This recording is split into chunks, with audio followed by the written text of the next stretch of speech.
Hi there, I'm Naili and welcome back to my channel. If you are new, please subscribe. In today's video, I will be listing 5 problems with St. Lucia's education system. Without further ado, let's get into this video.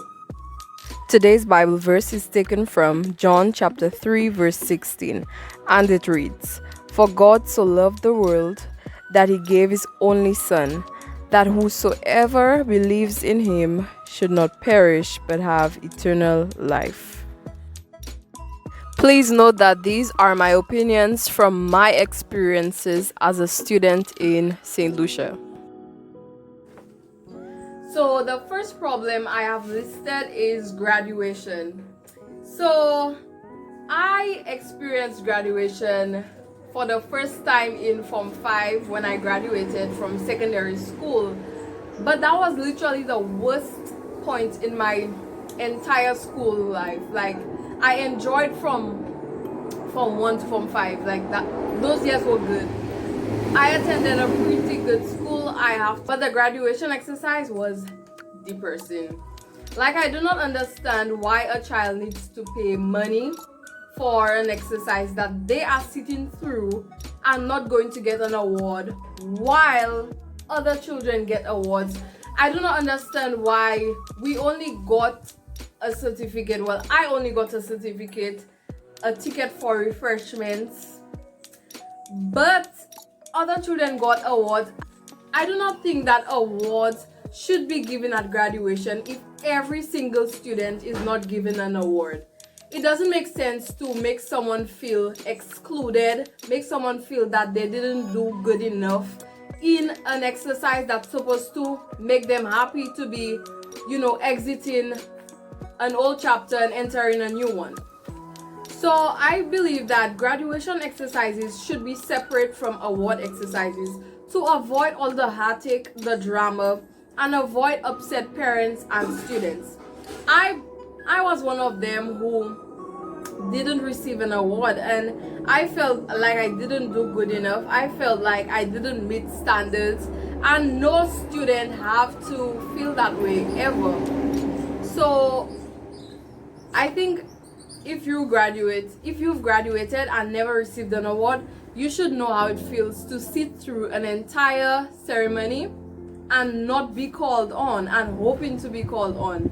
So this is my number one problem with St. Lucia's education system, is that graduation exercises are oftentimes joined with the award ceremony.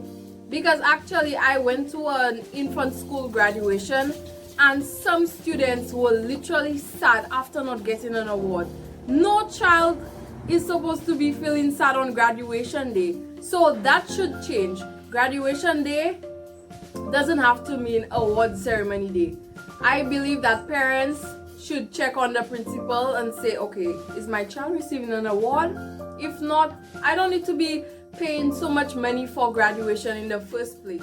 So number 2 is lack of preparation to enter the working world. So after doing 5 years at school and preparing to enter an environment where you actually working, you actually in a different level in life, I believe that you should know certain skills. For example, how to write a resume.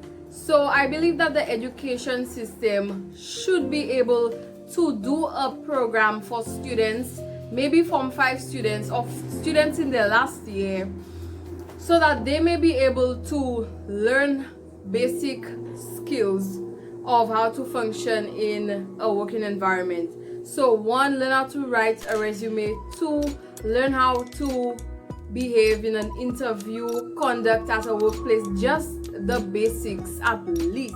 Number 3 is development of skills. So after 5 years, I believe that each student should graduate with a life skill that can provide them with a source of income. So there are subjects that students do and they cannot grasp it, mainly because that's not their field, that's not where they can show their strength. So I believe that students strength should be focused on instead of their weakness. So I believe that they should be allowed to specialize in a certain area, because 5 years is a lot of time for you to build up essential skills that can help provide you with self-employment in the future. So the fourth problem is that history is not compulsory. Okay, this is basically my opinion. I love history. I've been doing history for almost 8 years now, but from an early point, I believe that history should be integrated into the school curriculum. Because when a child reaches secondary school and they know nothing about history and they are forced to do that subject, it will be difficult for them to accept history and like it, because for some it's a boring subject.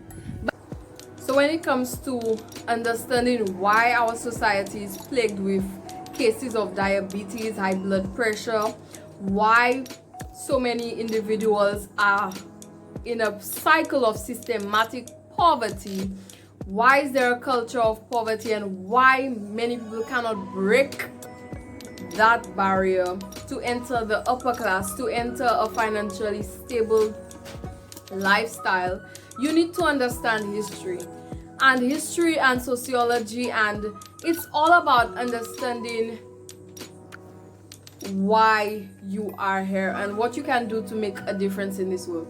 Also, history is one of the most understudied subjects at CXC and CAPE levels. So my last issue with St. Lucia's education system is with double standards. So the school that I went to, majority of the population was black students, but there were a few students who were white, mixed race, or Indian, and I have to say that most of the rules did not apply to them when it came to grooming. So I began my natural hair journey on my last year of school, which is in Form 5, and one day I was approached by the vice principal and she told me, "You need to comb your hair." My hair was in a short afro because there was no other style that I could have done. I would look real funny if I tried to do anything. So I did my best. I put a bun around my hair and it was an afro, and she told me that I needed to comb my hair. And there were students who were wearing their natural hair, but the only difference was that their natural hair was straight, their natural hair was long, and I felt that it shouldn't be so. I do not know if it still happens, but that's my personal experience with double standards. The white mixed Indian girls with the longer hair, the straighter hair, the curlier hair were allowed to wear their hair, just drop it, put a tiara and drop it, and I didn't have that to my advantage because my beautiful 4C curls were in an afro, and that was what I could have done because my hair was so short at that time. So I felt so sad because the same energy wasn't kept when it came to the other students who dropped their natural hair. So this is my experience, but I also saw a difference towards the boys who were growing their hair. I mean, I have to admit, some of them were not keeping it cute. They were just growing it and do the little finger coils, one here, one there. It was not nice, I have to admit. But some were like honestly parting their hair, making it look nice, and they were still pulled aside, whereas boys with looser curls were allowed to grow their hair. That is it, guys. Whew. Please subscribe if you find my views on St. Lucia's education system relatable. Also, don't forget to like and share this video, and thank you so much for watching. Have a blessed day. Bye.